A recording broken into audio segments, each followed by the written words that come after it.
ค่ะกราบสวัสดี FC ทางช่องนะคะพี่น้องในมื้อนี้นะคะเอ่อแอดสงกรานต์ก็สิมีแนวมานำเสนอนะคะเป็นเลขวิ่งสายวิ่งสายแล่นสายออกกำลังพี่น้องบ่ค่อยพลาดค่ะพี่น้องบ่ค่อยพลาดนะคะ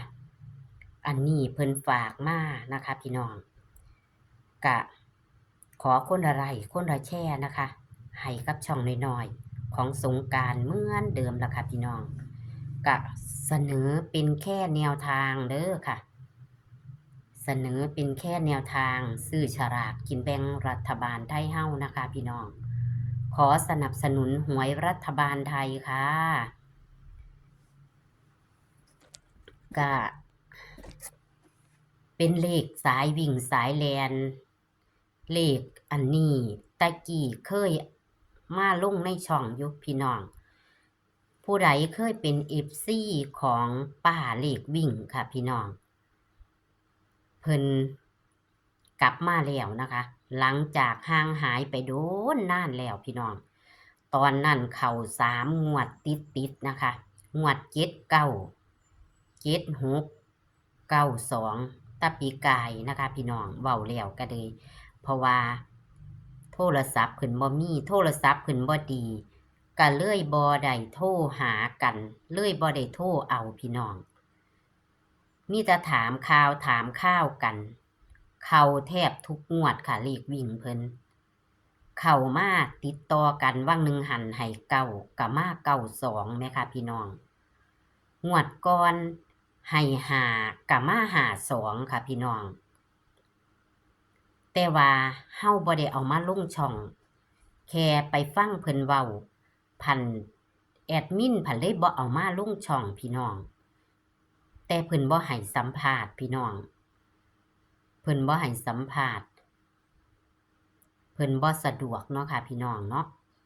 เพิ่นก็เลยว่าให้มาเว้าเอาแต่ว่าแอดพันบ่เอามาลงงวดก่อนๆน่ะให้5ก็เข้า52ก็จับได้ก็จับคู่ได้52ค่ะงวดก่อนๆนี่ที่มันออก52งวดวังหนึ่งหั้น จังจับคู่บ่เข้าแต่ว่าเลขวิ่งบ่พลาดค่ะก็เข้าที่เก้าคือกันที่ก็เข้าที่เก้าคือเก่าเพราะว่าเพิ่นให้เก้านะคะ ให้เก้าก็เข้า92นะคะพี่น้องคันเอาไปรูดก็บ่พลาดนะคะพี่น้องรูดบ่พลาดส่วนมากเลขเพิ่นจะไปได้เทิง10เทิงหน่วยแต่วังหั้นมาหลัก10เทิง2งวดเลยค่ะมาหลัก10นะคะ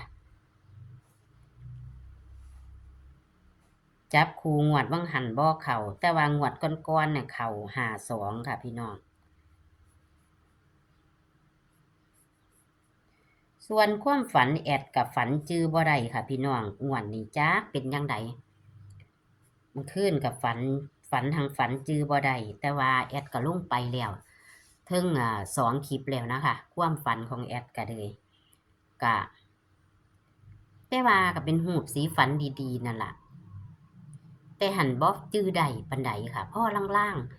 ๆก็ลองพิจารณาเอาเด้อค่ะเลขที่แอดลงไปกับเลขไอ้เน้นน้อยก็เลยก็เฮาก็ซื้อพอหอมปากหอมคอนั่นล่ะเนาะค่ะเนาะอยู่กับดวงเฮาคือว่านั่นล่ะดวงเฮาคันดวงเฮามีเฮาก็ได้คืองวดวังหั้นเนาะค่ะพี่น้องฝันเป็นวังหั้นน่ะฝันดีคักคือไปเอาเนี่ยนั่นล่ะค่ะพอแต่ลงคลิปของเลขไอ้เน้นเพิ่นไปแล้วเนาะค่ะก็เป็นรูปฝันดีแต่มื้อคืนนี่หรือว่ามันนอนดึกเลยบ่ได้ฝันหรือจั่งใดค่ะนี่ล่ะค่ะก็เลขป้าเลขวิ่งนะคะเพิ่นก็บ่ให้สัมภาษณ์เพิ่นก็ให้เอามาลงเอานะคะเพิ่นก็ให้เลขวิ่งมานะคะมีเด่นเด่น5พี่น้องเด่น5รอง0ค่ะพี่น้องเด่น5รอง0แต่ว่าคันผู้ใดมักหลัก0ก็รูดเอาเด้อค่ะบ่ค่อยพลาดค่ะเลขสายวิ่งสายแล่นนะคะส่วน เลข5เป็นตัวเด่นเด้อพี่น้องผู้ใดมีตัวเด็ดตัวดังก็มาจับใส่นะคะพี่น้องจับใส่5จะเป็น5หยังหรือว่าจะรูดเอาก็ได้นะคะจะเป็น51 52หรือสิเป็นอิหยังก็ได้แต่ว่าเพิ่นจับคู่มาให้แล้วนะคะก็เลขเพิ่นจับคู่มากะคันได้เข้า2งวด3งวดแล้วจะหลุดเด้อค่ะพี่น้องตามแต่เก่าเนาะที่ซ่อมมาที่บ่เอาลงช่องน่ะอันไปฟังเพิ่นมานั่นเข้า2งวดมันก็จะมาหลุดแต่ว่าสายวิ่งสายแล่นบ่ค่อยหลุดค่ะพี่น้องเพิ่นให้มา2โตวก็อาจจะเข้าโตวหนึ่งจังซี่บางเที่ยก็มานำกันเด้พี่น้องบางเที่ยก็มานำกันเด้อาจมานำกันได้ของเพิ่นแต่ปีกายที่เพิ่นให้น่ะมานำกันอยู่ให้7กับ9สุดนั้นมานำกัน7 9พี่น้องมีสุดหนึ่งนะคะเพิ่นให้7กับ9มานำกันงวดหนึ่งเพิ่นให้9งวดนั้นมันออก98ก็มานำกัน9กับ8เพิ่นให้9กับ8ก็มานำกันค่ะมันก็แต่ปีกายเนาะค่ะเพิ่นก็บ่ให้หลายงวดแล้วนะคะพี่น้องโทรศัพท์มีปัญหานะคะเพิ่นก็บ่มีโทรศัพท์ก็โทรติดต่อกันบ่ได้เนี่ยค่ะพี่น้องก็เลยบ่ได้โทรเอาเพิ่นก็เลยขาดห่างหายไปโดนคือก็เข้าเรื่องเข้าราวก็เว้าอย่าเจ้าว่าเด้อค่ะเฮาก็เว้าให้ได้เวลานะคะพี่น้องส่วนให้เว้าจักหน่อยก่อนค่ะพี่น้องส่วนคุณยายอ่อนสาก็ยังบ่ทันฝันงวดวังหันคุณยายอ่อนสาพศเพิ่นก็90ก็ออก06เนาะค่ะ6กับ9เป็นตัวเดียวกันอยู่คุณยายอ่อนสาแต่ไปถามแล้วว่าบ่ทันฝันพะนะมื้ออื่นพะนะพี่น้องมื้ออื่นแล้วว่าซั่น มื้ออื่นก่อนพะนะเพิ่นจักสิรอเลขอิหยังแหน่แล้วคุณยายราตรีน่ะที่ให้29มันออก92ก็บ่ฝันซะเลยเพิ่นบ่สำบายนำพี่น้องเพิ่นบ่สำบายนำคุณยายราตรีนะคะเพิ่นบ่สำบายเพิ่นไปตรวจแล้วเพิ่นว่ามีโรคแทรกซ้อนอีกพี่น้องเพิ่นก็เลยบ่ได้ฝันเพิ่นบ่ทันฝันถ้าเบิ่งมื้ออื่นมื้อสุดท้ายเพิ่นสิฝันบ่พี่น้องคันได้ฝันคิวค่ะคุณยายราตรีคันฝันก็ฝันคิวอยู่ค่ะบัดนี้เอ้าพี่น้องบัดนี้ก็เว้าหลายแล้วล่ะค่ะแต่ว่าก็บ่ทันได้นั่นดอกบ่ทันถึงเวลาแต่ว่าก็เลขเพิ่นจับคู่นะคะเพิ่นให้วิ่งเด่น5ร่อง0พี่น้องเด่น5รอง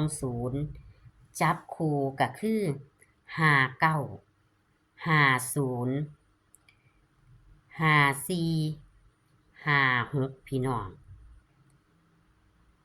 มีตัวมักบ่พี่น้องมักบ่ค่ะเลขอะแต่ว่าแอดว่างามอยู่เดะพี่น้องงามอยู่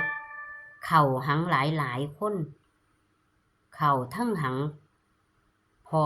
มิ่นชัยภูมิ54 59ก็เข้าของอ้ายเนนน้อย59 56มันก็กลับหัวกันพี่น้องก็เลยว่าเลขมันคือกันอยู่มันสิบ่ซื้อง่ายอยู่บ่เนาะพี่น้องเลขมันคล้ายๆกันมันคือกันแต่ก็บ่รู้ว่ามันจะออกหรือบ่ออกให้พี่น้องพิจารณาเอามักตัวใดก็จัดเด้อค่ะเลขบ่หลายตัวเลขมี4คู่ค่ะเพิ่นจับให้มา4คู่แต่เพิ่นขอเน้น59พี่น้องเพิ่นเน้นให้59เน้น59เด้อพี่น้องส่วนผู้ใดมักตัวใดผู้ใดมีตัวเด็ดตัวดังมากก็จับไปซื้อฉลากกินแบ่งรัฐบาลไทยเฮาเด้อค่ะพี่น้องเพราะว่ามันสิมีเลขมักเทิง4ตัวล่ะค่ะคันสมมุติว่าของคันแอดเนาะแอดมัก4ตัวเลยแต่ว่าเพิ่นเน้น59ค่ะพี่น้องนี่ค่ะ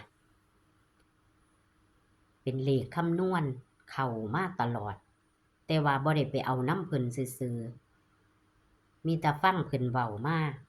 ฟังแล้วเข้าตลอดเด้อค่ะเอานำไปหาซื้อฉลากกินแบ่งรัฐบาลไทยเฮาเด้อค่ะยังทันอยู่ดอกค่ะพี่น้องโชคๆมันๆนำป้าเลขวิ่งเด้อค่ะพี่น้องเอาคลิปนี้ก็ขอให้โชคให้หมานในงวดประจำวันที่1กรกฎาคม68เด้อค่ะฝากเป็นแนวทางซื้อฉลากกินแบ่งรัฐบาลนะคะย้ำขอสนับสนุนหวยรัฐบาลไทยค่ะพี่น้องคลิปนี้โชคๆมันๆค่ะสวัสดีค่ะ